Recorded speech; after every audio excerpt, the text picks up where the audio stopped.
नमस्कार। आज की कहानी में हम लोग बात करेंगे एक बहुत ही प्रतिभाशाली व्यक्तित्व की, और वो है प्रतिभाशाली व्यक्तित्व शेरशाह सूरी, जिनके बचपन का नाम फरीद था। इन्हीं हम लोग फरीद से शुरू करेंगे और शेरशाह तक का सफ़र देखेंगे। इन्हीं इनका बचपन का नाम फरीद था, उसके बाद शेर खां हुआ, उसके बाद शेरशाह हुए। तो फरीद से शेरशाह तक का सफ़र इस कहानी में आपको मिलेगा। शेरशाह सूरी के बारे में कहा जाता है कि भारतीय इतिहास में ये उन राजाओं में शामिल हैं जिनके बारे में इतिहास ने भी न्याय नहीं किया। उसके पीछे कारण शायद ये है कि इनका कार्यकाल बहुत छोटा रहा, 5 साल का कार्यकाल रहा। लेकिन कालिका रंजन कानूनगो, जो इनके जीवनीकार हैं, वो लिखते हैं कि 5 साल में शेरशाह सूरी ने वो काम किया, मोटे तौर पर कहें कि लोग 50 साल में भी वो काम नहीं कर पाए। खैर, तो बात करते हैं फरीद का जो जन्म हुआ था वो 1486 में हुआ था। और फरीद का जो जन्म हुआ था वो हसन खां के घर में हुआ था, यानी इनके पिताजी का नाम हसन खां था। हसन खां जो थे वो एक बिहार में एक सासाराम जगह पड़ती है, वहाँ के एक सूबेदार थे जिनका नाम था जमाल खां। उनके यहाँ ये नौकरी किया करते थे। लेकिन शेरशाह सूरी के जो पिताजी हसन खां थे, उन्होंने 4 शादियाँ की थीं, और उनकी जो छोटी बीबी थी, यानी शेरशाह सूरी की जो सौतेली माँ थी, वो शेरशाह सूरी को बिल्कुल पसंद नहीं करती थी। तो कह सकते हैं कि शेरशाह सूरी को भी वो मोहब्बत माँ बाप की नहीं मिली जो एक मिलनी चाहिए थी। लेकिन एक ये भी बात सच है कि पूत के पैर पालने में दिखाई देने लगते हैं, तो शेरशाह सूरी के साथ भी यही हाल था। शेरशाह सूरी जब बड़े हुए तो जौनपुर चले गए। जौनपुर, जो कि जिसे सिराज हिंद कहा जाता, जो कि एक शिक्षा का बहुत बड़ा केंद्र था, वहाँ गए, पढ़ाई लिखाई की। और पढ़ाई लिखाई करने के बाद फिर दक्षिणी बिहार में एक शासक यानी एक सूबेदार थे जिनका नाम था बहार खान नुहानी, उनके घर जाके नौकरी कर ली। उससे पहले आपको ये बता दें कि शेरशाह सूरी भारतीय इतिहास के उन राजाओं में शामिल हैं जो बहुत पढ़े लिखे राजा कहे जाते हैं। और पढ़े लिखे राजाओं में अगर हम लोग मध्यकालीन इतिहास की बात करें तो मोहम्मद बिन तुगलक, इब्राहिम लोदी और शेरशाह सूरी, ये ऐसे 3 नाम हैं जो बहुत पढ़े लिखे माने जाते हैं। अलाउद्दीन खिलजी की तरह डबल थम्सअप नहीं थे। हालांकि अलाउद्दीन खिलजी डबल थम्सअप होने के बावजूद वो काम किया जो शायद पढ़े लिखे लोग नहीं कर पाए। खैर, तो बहार खां नुहानी के यहाँ इन्होंने नौकरी कर ली, और बहार खां नुहानी इनसे काफ़ी इम्प्रेस भी थे। एक बार बहार खां नुहानी जंगल में शिकार करने के लिए गए, तो वहाँ उनके ऊपर शेर एक तरीके से हमला करने वाला था। यानी शेर ने जैसे टेक ऑफ किया उनकी तरफ बढ़ने के लिए, तो फरीद ने अपनी तलवार से शेर के हवा में ही 2 टुकड़े कर दिए। तो जब शेर के हवा में ही 2 टुकड़े कर दिए तो बहार खां नुहानी की जान बची, और बहार खां नुहानी इतना इम्प्रेस हुए, उन्होंने इन्हें फरीद से शेर खां की उपाधि दे दी। और कहा भी जाता है कि शेरशाह सूरी में शेर कितनी ताकत थी और लोमड़ी से ज़्यादा चालाकी थी, और यही वो दोनों टैलेंट उसको जीरो से हीरो बना गए। आगे बात करेंगे अभी एक एक सारी सिस्टमेटिक। तो खैर, जब वो फरीद से अब ये हो गए शेर खां। लेकिन शेर खां जो हैं ये ज़्यादा दिन तक बहार खां नुहानी के यहाँ ये नौकरी नहीं कर पाए। अब उसके बाद ये बात है 1527 और 28 के आसपास की। यानी 1527 में हुआ ये कि इन्होंने यहाँ से बहार खां नुहानी के यहाँ से अपनी नौकरी छोड़ दी। और ये, जबकि ये पता होगा आपको कि उस ज़माने में बाबर भारत में यानी स्थापित हो चुका था। यानी 1526 में पानीपत के युद्ध में इब्राहिम लोदी हार चुका था, यानी मुगल वंश की स्थापना हो चुकी थी जब शेरशाह धीरे धीरे बड़े हो रहे थे। तो 1527 में क्या हुआ, एक कड़ा मानिकपुर जगह पड़ती है इलाहाबाद के आगे, याद करो वही अलाउद्दीन खिलजी जगह वाली जगह जिन्होंने फिरोज अपने चाचा जलालुद्दीन खिलजी को वहीं पर ख़त्म कर दिया था। तो वहीं कड़ा मानिकपुर के जो एक सूबेदार कह सकते हैं, या ये कह सकते हैं वहाँ के एक जो मुग़लों के एक बहुत बड़े भरोसेमंद व्यक्ति थे, उनका नाम जुनैद था। उनके सहयोग से, या उनके कह सकते हैं उनकी देख रेख में, इन्होंने मुग़ल आर्मी ज्वाइन कर ली, यानी बाबर की सेना में ज्वाइन कर लिया एज ए सिपाही। करीब करीब 15 महीने तक बाबर की सेना में काम किया, और उस 15 महीनों में एक युद्ध भी लड़ा बाबर की सेना की तरफ से। और वो युद्ध था 1528 में चंदेरी का युद्ध, जो कि मध्य प्रदेश में एक जगह पड़ती चंदेरी, और वहाँ के एक राजा थे मेदिनी राय, जो कि एक राजपूत शासक थे। बाबर का चंदेरी का युद्ध भी उन्हीं से हुआ है, और ये बाबर की सेना के साथ वो युद्ध में लड़े भी थे और बाबर युद्ध जीता भी था। तो कहा जाता है इन्होंने जब उन 15 साल में बाबर की सेना में काम किया तो बाबर की सेना की कमज़ोरियाँ क्या क्या थीं, उसकी यानी बाबर मतलब मुग़लों की कमज़ोरियाँ क्या थीं, उसके बहुत ही बारीकी से इन्होंने अध्ययन किया। उनका सैन्य प्रशासन कैसा था, उनका मतलब उनका जो युद्ध कौशल था कैसा था, उनकी रणनीति क्या थी, मतलब सारी चीज़ों को इन्होंने बहुत बारीकी से देखा। और एक बार चंदेरी के युद्ध के बाद इन्होंने कहा भी था कि अगर ईश्वर की मेहरबानी रही और किस्मत ने हमारा साथ दिया तो मुग़लों को हम भारत से भगा देंगे। एक बात इन्होंने चंदेरी के युद्ध के बाद ये कही थी, बस ईश्वर ने मेरी सहायता की अगर, और किस्मत ने अगर हमारा साथ दिया तो मुग़लों को हम भारत से भगा देंगे, और हुआ भी वही। अभी आगे आपको पता लगेगा। दूसरी बात, जब ये चंदेरी का युद्ध जीत गए बाबर, तो कहा जाता है कि इसी टाइम बाबर ने शेरशाह सूरी की प्रतिभा को भांप लिया था और अपने बड़े बेटे हुमायूं से कहा था कि देखो इस व्यक्ति से होशियार रहना, इसके माथे के ऊपर हमें राजत्व की लकीरें दिखाई दे रही हैं, मतलब इसे होशियार रहना। बाबर बहुत मतलब तजुर्बेकार व्यक्ति रहा होगा, उसने अपने लड़के को आगाह भी किया था कि इस व्यक्ति से होशियार रहना, और हुआ वही। तो हुआ ये कि जब बाबर की 15 महीने की नौकरी की, उसके बाद बाबर नौकरी वहाँ से भी छोड़ दी, दोबारा बहार खान लोहानी के घर फिर से वापस आ गए जहाँ से गए थे। उतने में क्या हुआ, बहार खान लोहानी की जो मृत्यु हो जाती है तो उनका लड़का जो है उसके ये संरक्षक बने, और इन्होंने जो बिहार और जो बंगाल का एरिया था जहाँ के ये थे, मतलब बहार खान लोहानी दक्षिणी बिहार का और बंगाल का एरिया लगता है, उस पर इन्होंने अपना पकड़ बनाना शुरू की और उस पर मतलब ज़्यादातर हिस्से पर उसको अधिकार करना शुरू कर दिया, और कर भी लिया काफ़ी हद तक। और जैसा कि आपको पता है 1530 में बाबर की मृत्यु हो जाती है और हुमायूं गद्दी पर बैठता है। हालांकि वो अलग टॉपिक है, लेकिन आपको बता रहे हैं क्योंकि शेरशाह सूरी और हुमायूं का ही तो पूरा जीवन भर संघर्ष हुआ है। अब क्या हुआ, लेकिन शेरशाह सूरी अभी इस हालत में नहीं था कि मुग़लों से वो सीधे तौर पर टकरा सके। हमने कहा नहीं था शेरशाह सूरी के बारे में, कहा जाता है शेर कितना बल और लोमड़ी कितनी चालाकी, और यही दो टैलेंट उसे दिल्ली की गद्दी तक पहुंचाने में सहायता भी किए। तो एक जगह पड़ती है चुनारगढ़, जो कि मिर्ज़ापुर के आसपास है। वहाँ के किला था जिसे पूरब का द्वार कहा जाता था। जैसे कहते थे कि बिहार बंगाल का अगर रास्ता जाना है तो वो चुनारगढ़ बहुत इंपॉर्टेंट जगह थी। तो शेरशाह सूरी के कब्जे में ये एरिया था, धीरे धीरे उसने कर लिया था। इतने में क्या हुआ, हुमायूं के लिए किला जीतना बहुत इंपॉर्टेंट था। हुमायूं ने उस किले का घेरा डाला, करीब करीब 4 महीने तक घेरा पड़ा रहा। ये बात 1532 की है, यानी हुमायूं दिल्ली का शासक बन चुका था। लेकिन शेरशाह सूरी उसे सीधे तौर पर टकराना नहीं चाहता था। 4 महीने के घेरे के बाद शेरशाह और हुमायूं के बीच में एक संधि होती है। तो शेरशाह सूरी कहता है कि किला ये आप हमें दे दें, इसके बदले में हम अपने लड़के कुतुब खां को 500 सैनिकों के साथ आपकी सेना में भेजते हैं। यानी एक तरीके से अपने लड़के को मुग़लों की सेना में एक तरीके से कह सकते हैं गिरवी रख दिया, लेकिन किला उन्होंने कहा ये हमें दे दो।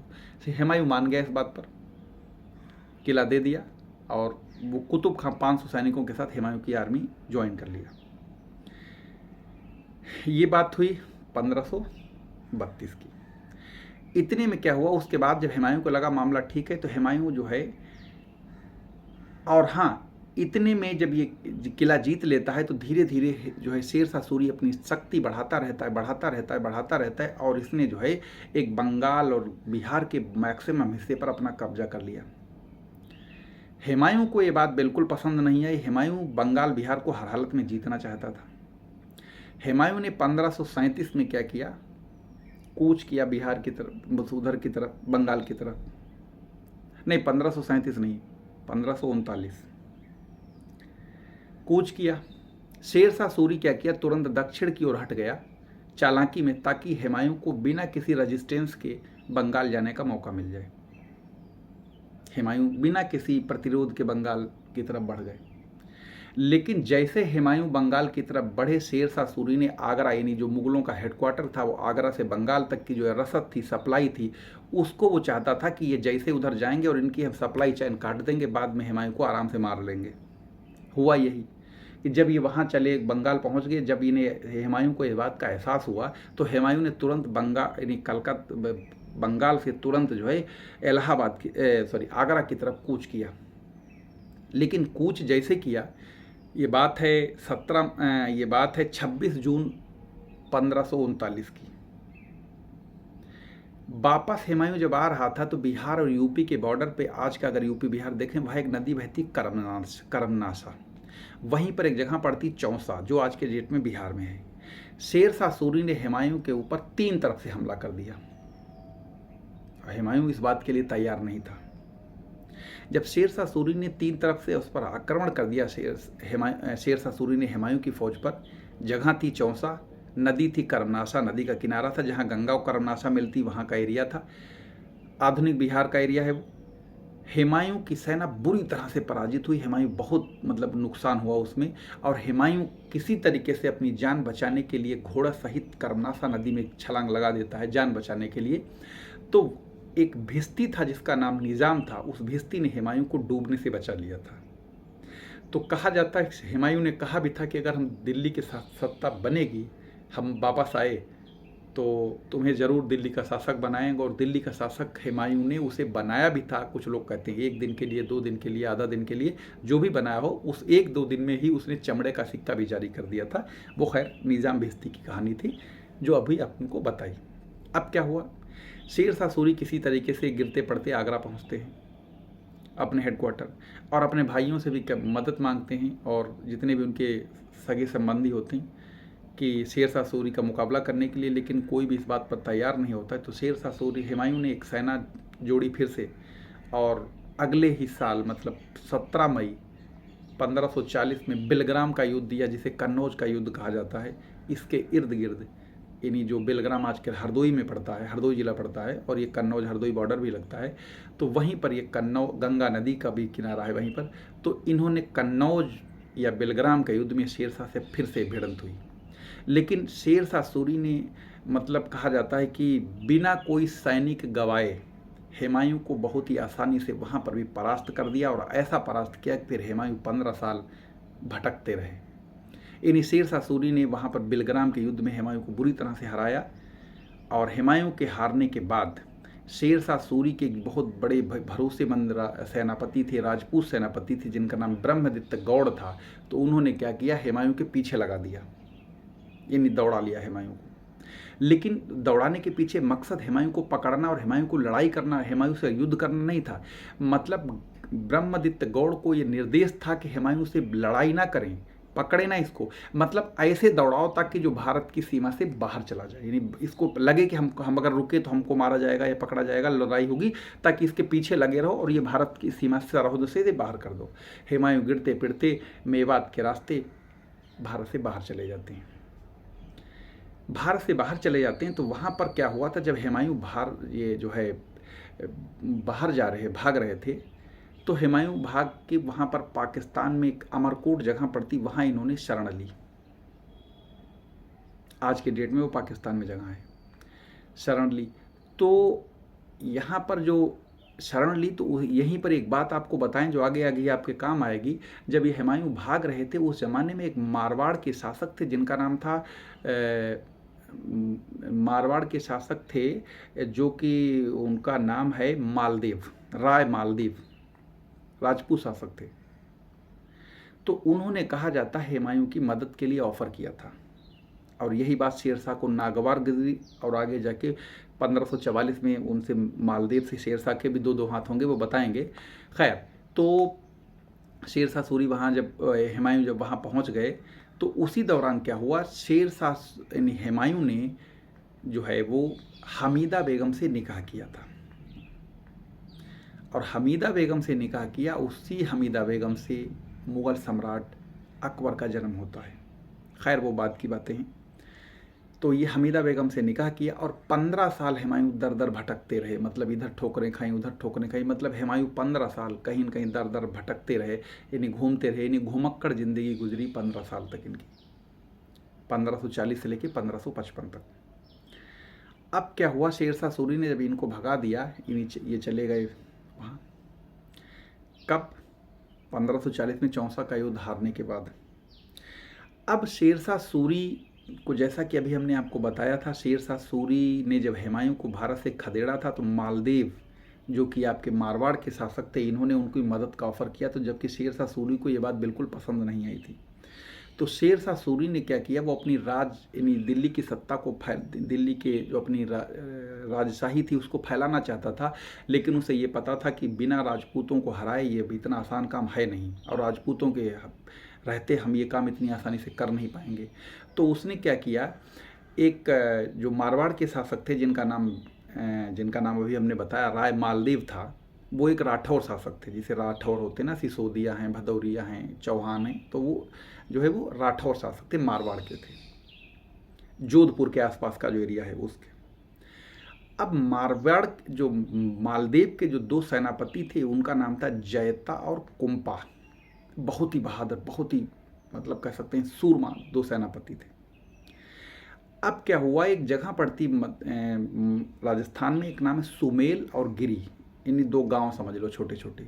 तो शेरशाह करीब करीब 80,000 सेना के साथ सुमेल में डेरा डालता है। कब? 1544 में। इसी तरीके से मालदेव जो है अपनी सेना लेके आ जाते हैं गिरी में, सुमेल और गिरी, इसीलिए सुमेल गिरी का युद्ध भी कहा जाता है। और ये जगह पड़ती राजस्थान के पाली जिले में, और वो सुमेल गिरी के पास एक कोई चैतारण भी जगह है, तो चैतारण के नाम से भी ये जाना जाता है युद्ध। तो ये कहा जाता है लगभग 1 महीने तक दोनों सेनाएं आमने सामने एक दूसरे के बिल्कुल एकदम खड़ी रहीं। बात है 5 जनवरी 1544 की। अब यहाँ पर एक बात समझ लेना, जो जैसे हमने शुरू में कहा था शेरशाह सूरी के बारे में कहा जाता है ये शेर कितना बल और लोमड़ी कितनी चालाकी। तो मामला ये था कि शेरशाह सूरी जिस एरिया में लड़ने गया था मालदेव से, तो वो एरिया मालदेव का था। मालदेव को उसकी पूरी जोग्राफिकल लोकेशन मालूम थी, यानी मालदेव के लिए वो युद्ध एक एडवांटेज था क्योंकि उनके वो एरिया में था। शेरशाह सूरी के लिए बिल्कुल एकदम डिफरेंट एरिया था। शेर और राजपूतों की शौर्य और वीरता की कहानी तो शेरशाह को भी मालूम थी। तो देखो कि दुश्मन को कभी भी अंडर एस्टिमेट ना करना चाहिए। तो शेरशाह सूरी ने क्या किया, और ये ध्यान रखिए उसका गुप्तचर व्यवस्था बहुत तगड़ी थी, जिसे कह सकते हैं खुफिया तंत्र। उसने अपने कुछ खुफिया तंत्रों को लगाया, मतलब दुश्मन की ताकत को भांपने के लिए। तो जो लोगों ने कहा कि इससे मतलब लड़ना भारी पड़ेगा, मामला ठीक नहीं है, जो क्योंकि एक तो पहले दूसरे क्षेत्र में लड़ रहे हो, दूसरी बात सेना उसकी बहुत बराबर की है, और उनकी बहादुरी की तो कहानी किसी से छिपी नहीं है। और चैता कुम्मा जैसे जो है बहुत ही मतलब बहादुर सेनापति हैं। तो शेरशाह सूरी ने एक षड्यंत्र रचा कि चैता और कुंपा जो दो की सेनापति थे, उनके खेमे यानी जो उनके टेंट या उनके कह सकते हैं जहाँ वो रहते थे होंगे, उसमें कहा जाता है 20-20 हज़ार रुपये किसी तरीके से पहुंचवा दिए, और उसके साथ में एक चिट्ठी भी पहुंचवा दी अपने कोई जो बहुत भरोसे के लोग होंगे उनके साथ। उसमें ये दिखाया गया, चिट्ठी में ये लगे अगर कोई भी उस चिट्ठी को देखेगा, और चिट्ठी ऐसी जगह डाली गई ताकि उसे वो मालदेव के राजा, जो वो मारवाड़ के राजा मालदेव है, उन तक वो पहुंच जाए। मतलब ऐसी जगह डाले ताकि जो राजा तक बात ही पहुंच जाए, और यही मकसद था डालने का। उसमें ये लिखा था, मतलब चिट्ठी शेरशाह ने लिखी और पैसे भी 20,000 डलवाए, और उसमें लिखा ये था कि जैसे लग रहा था कि चैता और कुंपा ने लिखा है शेरशाह को। ये लिखा था कि अगले ही दिन जैसे युद्ध शुरू होगा तो राजा मालदेव को हम पकड़ के शेरशाह सूरी को आपको सौंप देंगे। और उधर से लिखा शेरशाह सूरी करें बहुत बहुत धन्यवाद इसके लिए। मतलब ये दिखाना चाह रहे थे शेरशाह सूरी कि मालदेव को कि तुम्हारे जो सेनापति हैं ये दोनों हमारी तरफ से युद्ध लड़ेंगे, यानी एक तरीके से हमने इन्हें खरीद लिया, ये कह सकते हैं, ये हमने अपनी तरफ इन्हें लालच में मिला लिया, या अपनी तरफ किसी भी वजह से ये हमारी तरफ आ गए। और ऐसा था बिल्कुल कहीं नहीं, मतलब बिल्कुल कहीं नहीं था। वो बहुत ही बहादुर, बहुत ही ईमानदार और बहुत ही कर्मठी दोनों व्यक्ति थे। लेकिन राजा मालदेव को जैसे ये बात पता लगी तो राजा मालदेव के बिल्कुल एकदम फ्यूज उड़ गए। उन्होंने सोचा ये तो बड़ा गद्दारी कर रही हैं लोग, हम ही को मारा डालेंगे। तो कुल मिला के राजा मालदेव ने आधी सेना से ज़्यादा सेना ली और तुरंत सेना को कूच कर दिया का जोधपुर चलो, ये तो बेमतलब ही हमारा डालने के लिए लेके आए। लेकिन ये रात की घटना है। रात में मालदेव जो है वो सेना लेकर वापस चले जाते हैं। जब सेना लेकर वापस चले गए, सवेरा हुआ तो जैता और कुंभा को ये बात पता लगी, लेकिन उनके ऊपर एक कह सकते हैं गद्दारी का ठप्पा लग चुका था राजा की तरफ, जबकि वो थे नहीं, बिल्कुल नहीं थे, बिल्कुल सोचना भी नहीं। बहुत ही बहादुर, बहुत ही जज्बाती और बहुत ही मतलब कह सकते हैं उनकी बहादुरी के लिए शब्द नहीं डिक्शनरी में। लेकिन उन अब करते तो क्या करते, शेरशाह सूरी की 80,000 सेना, उनके पास मात्र 12 से 15,000 सेना बची, बाकी जो है मालदेव लेके चले गए। उन्हें लगा कि ये तो गद्दारी कर रहे हैं हमारे साथ, और सब लोग भी जैता कुंभा के ऊपर मतलब शक करने लगे कि ये तो अपने ही मतलब लोगों से गद्दारी कर रहे हैं।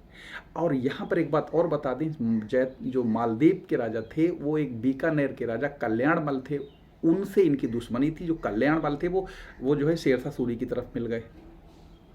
और कहते हैं ना, कुल्हाड़ी में जब तक लकड़ी का डंडा नहीं मिलता है तब तक पेड़ नहीं कटता है। तो ये इनकी तरफ मिले हुए थे, क्योंकि वो उनसे मालदीव से उनका 36 का आंकड़ा था। खैर, अब क्या हुआ, जब अगले दिन जब सवेरा हुआ तो जैता और कुंपा के पास सिर्फ अपनी वफादारी को साबित करने के लिए सिर्फ एक ही उपाय था, और वो था शेरशाह सूरी से युद्ध करना, और कोई ऑप्शन नहीं था। अगर युद्ध ना करते तो लोग, पूरी दुनिया आज इतिहास में यही कहती कि शायद ये वाकई मिले हुए थे। तो उन्होंने क्या किया, उस 12 से 15,000 सेना के साथ शेरशाह की 80,000 सेना के साथ मुकाबला किया। और कहा जाता है कि इतना बहादुरी से लड़े, इतना बहादुरी से लड़े कि शेरशाह की 80,000 सेना को भी पीछे हटने पर मजबूर कर दिया कई मौक़ों पर। फिर क्या हुआ, ये कहते ना, शेरशाह के बारे में हमने फिर कहा, तीसरी बार इस वीडियो में बता रहे हैं कि कहा जाता है कि शेर कितना बल और लोमड़ी ज़्यादा चालाकी। तो ये जितने भी खासतौर से शेरशाह सूरी ने क्या किया था, अपनी कुछ सेना को रिजर्व रखा था, और उस सेना और कुछ रिजर्व रखते थे ये लोग। जब युद्ध में शेरशाह सूरी पर वो एक तरीके से जैता और कुंभा खुद बहादुरी से लड़े और एकदम कह सकते हैं शेरशाह सूरी को वो एकदम नाको चने चबा दिए, तो शेरशाह सूरी के साथ मतलब ये एक तरीके से युद्ध का हारने जैसी सिचुएशन में जब पहुंच गया, तो शेरशाह सूरी का एक और सेनापति है, उसका नाम था जलाल खां जलवानी। याद रखना, ये बंदा वही टर्निंग पॉइंट बना, जैसे क्रिकेट में कभी कभी कोई टर्निंग पॉइंट बन जाता है। तो जब मुगल सेना, शेरशाह सूरी की सेना बिल्कुल एकदम उन्होंने पस्त कर दी तरीके से कह सकते हैं, तो जलाल खां जलवानी जो कि शेरशाह सूरी का ही सेनापति था, ये एक सेना टुकड़ी लेके, बिल्कुल फ्रेश टुकड़ी, क्योंकि वो ऑलरेडी चैता कुंपा की सेना लड़ रही थी युद्ध में, वो थक चुके थे एक तरीके से, और ये बिल्कुल एकदम फ्रेश यूनिट लेके आ जाता है। और ये फ्रेश यूनिट लेके आता है, तो फिर उसके बाद जैता और कुंपा और उनके करीब करीब 12,000 सैनिक, कहीं कहीं 12 लिखता है, कहीं 15 लिखा है, तो 12,000 सैनिकों के साथ जैता और कुंपा लड़ाई में मारे जाते हैं। युद्ध शेरशाह सूरी जीत गया। जैता कुंपा के पास इसके अलावा कोई ऑप्शन नहीं था अपनी वफादारी को साबित करने के लिए, क्योंकि उनके ऊपर अगर ये ऐसा ना करते तो उनके ऊपर ये ठप्पा जिंदगी भर लगा रहता कि वाकई ये मिले हुए थे। खैर, जैता कुंपा ने अपना बलिदान दे के आज कम से कम इतिहास में वो नाम वहाँ दर्ज कर दिया जो शायद कभी कोई मिटा नहीं सकता। अब क्या हुआ, शेरशाह सूरी युद्ध तो जीत गया, लेकिन अब उसकी एक लाइन सुननी है जो बहुत बार एग्जाम में पूछी गई है। लाइन वो ये थी कि उन्होंने कहा था कि एक मुट्ठी बाजरे के चक्कर में हम दिल्ली की बादशाहत खो देता। तो इससे ये बात पता लगती है कि शेरशाह सूरी को इस युद्ध में जीतने के लिए नाको चने चबाने पड़ गए थे, और मतलब कह सकते हैं ना, छाल कपट से लेके सारा काम अपना लिया। तो अगर मान लो ये युद्ध शेरशाह सूरी हार जाता, तो अगर ये मान लो ये जीत भी, अगर जैसे कि हार जाते, तो ये पूरा का पूरा इनका जो दिल्ली आगरा जितना सल्तनत थी सब गई, फिर से राजपूत मतलब पूरी दिल्ली की गद्दी पर मालदीव आ जाते। लेकिन मालदीव की गलती ये थी, उन्होंने अपने सेनापति के ऊपर विश्वास नहीं किया। उन्हें लगा कि वाकई ये मिल चुका है, धोखा कर रहा है हमारे साथ, जबकि ऐसा था नहीं। तो इसीलिए जो सुमेलगिरी का युद्ध कहा जाता है, जैतारण का भी युद्ध कहा जाता है, और शेरशाह सूरी 1544 में ये युद्ध जीत गए थे। लेकिन जीतने के बाद ही ये कहा था कि एक मुट्ठी बाजरे के चक्कर में हम दिल्ली की बादशाहत खो देते। ये बहुत बार एग्जाम में पूछा गया है, इसी युद्ध के बाद कहा था, क्योंकि ये किसी तरीके से जैसे तैसे युद्ध जीता गया, यानी गलत जगह बयाना ले लिया था शेरशाह सूरी ने। खैर, उसके बाद अगली आखिरी एक बात बची है। बात वो ये कि एक जगह पड़ती है यूपी के बांदा जिले में, और वो जगह का नाम है कलिंजर। कलिंजर के बारे में आपने खूब सुना होगा। वहाँ का जो राजा था वो कीरत सिंह था, चंदेल शासक था। और कीरत सिंह के यहाँ वीर सिंह बुंदेला नाम का व्यक्ति था, जिसको कीरत सिंह ने अपने यहाँ शरण दे रखी थी, और वो शेरशाह सूरी को सौंपने से इनकार कर दिया था। यानी जो मेन लड़ाई थी शेर शाह सूरी की वो वीर सिंह बुंदेला से थी। वीर सिंह बुंदेला कीरत सिंह जो कि कलिंजर के राजा थे छोटे, उनके यहाँ पर वो शरण लिए हुआ था और कलिंजर के राजा ने वीर सिंह बुंदेला को शेर शाह सूरी को सौंपने से इनकार कर दिया। शेर शाह सूरी ने इस जिद में आके जो है कलिंजर के किले का घेरा डाल दिया। लंबे समय तक घेरा पड़ा रहा। तो कुल मिला के बाद में जब वो शेर शाह सूरी ने उस पर किले के ऊपर हमला कराने का आदेश दे दिया, क्योंकि जब सारी तैयारी पूरी कर ली तो किले पर जब हमला हुआ तो कहा जाता है कि जब शेर शाह सूरी उस अभियान में खुद अपने आप था वहाँ मौके पर, तो शेर जहाँ पर उसने कहा कि इस किले को जब जीता नहीं जा सकता जिसे बारूद से उड़ा दिया जाए, तो बारूद से कहा जाता है जहाँ से वो मतलब बम या जो भी कह लें, वो उक्ता नामक एक हथियार कहा लिखा जाता है इतिहास में। वो आज का समझ लो कि एक तरीके से गरनेट टाइप का होगा, जो यहाँ से वो फलीता खींच के और फेंका जाता है, गरनेट इसी तरीके कुल्हा होगा। तो वो बताया जाता है वहाँ पर बारूद जहाँ पर ढेर सारा उनका स्टोरेज था, वहीं से वो उसको फलीता में जला के या जो भी उसको फेंका था, वो कहा जाता है किले की दीवार से जो टकराया और वो वहीं पर वापस आके गिरा जहाँ से वो फेंका गया था। और जहाँ से वो फेंका गया था वहाँ बारूद का बहुत बड़ा ढेर था। तो शेर शाह सूरी उसी बारूद में जो आग लग जाती है, शेर शाह सूरी करीब करीब आधा जल चुका उस पर, मतलब बम फटने से शेर शाह सूरी बुरी तरह जल गया। और ये मई जून की बात है, यानी गर्मी का टाइम था, बहुत बुरी तरह जल गया। लेकिन उसने बावजूद इसके जलने की परवाह नहीं करी, लेकिन उसने इस किले को कहा कि मतलब इसको ऑपरेशन कंटिन्यू रखा जाए। शेर शाह सूरी को मेन शिविर में लाया गया, उनके ऊपर चंदन का लेप लगाया गया, गुलाब जल छिड़का गया ताकि आराम मिले। लेकिन शेर शाह सूरी की आराम घटने के बजाय तकलीफ घटने के बजाय बढ़ती गई। और हुआ ये कि शेर शाह सूरी कहा जाता है जब भी उसे बेहोश तक हो जाते थे, उसमें जब भी उन्हें होश आता था ये पूछते थे किला जीता गया कि नहीं। और जो भी कभी उन्हें सोना देखने भी आता था तो वो कहते थे यहाँ टाइम ना ख़राब करो, बस लड़ो जाके, मतलब किला जीतना चाहिए। और कहा जाता है जब उनको किला जीतने के और अंततः फिर क्या हुआ, जो शेर शाह सूरी की सेना थी वो किले में घुस गई, किले को जीत लिया। जब शेर शाह सूरी को जो है वो ये खबर मिली तो कहा जाता है उसने अंतिम शब्द ये कहे थे कि ऊपर वाले से कि या खुदा बहुत बहुत तुम्हारा शुक्रिया जो हम इस अभियान को मतलब ये सफलतापूर्वक पूरा कर पाए। और इतना कहने के बाद उसकी हमेशा के लिए आँखें मूंद गई। तो ये शेर शाह सूरी का एक कहानी थी जो कि 1486 से उसके जन्म से शुरू हुई और 1545 तक, यानी 22 मई 1545 की घटना है। यानी कलिंजर अभियान में 22 मई 1545 की डेट है, उस दिन उसकी मृत्यु हो जाती है। और ये 5 साल उसके मतलब कह सकते हैं कि इतिहास में बहुत बड़ा रोल रहा शेर शाह सूरी का। और साथ ही साथ जब इसकी मृत्यु हुई तो मृत्यु हुई 1545 में, तो 10 साल के बाद हुमायूं की फिर वापसी होती है। और 1555 में सरहिंद का युद्ध और मच्छीवाड़ा का युद्ध के बाद हुमायूं की वापसी होती है, फिर से मुग़ल आ जाते हैं। यानी शेर शाह सूरी के रहते मुग़ल भारत में नहीं आए मुग़ल। और उसने कहा भी था चंदेरी के युद्ध के बाद कि अगर ऊपर वाले ने हमारा साथ दिया और किस्मत, यानी ऊपर वाले की मेहरबानी रही और किस्मत ने हमारा साथ दिया, तो हम मुग़लों को भारत से मिटा देंगे। और मिटा भी दिया, लेकिन कंडीशन ये थी कि शेर शाह सूरी की मृत्यु के बाद मुग़ल दोबारा वापसी कर लेते हैं भारत में और फिर एक लंबे समय तक चलते हैं। तो ये शेर शाह सूरी की स्टोरी रही। फिर कोई नई स्टोरी में मिलेंगे। और अगली स्टोरी, हाँ आपको बता दें, अगली स्टोरी हम लोग करेंगे काकोरी कांड की। तो ये कैसी लगी आप हमें ज़रूर बताइएगा। धन्यवाद।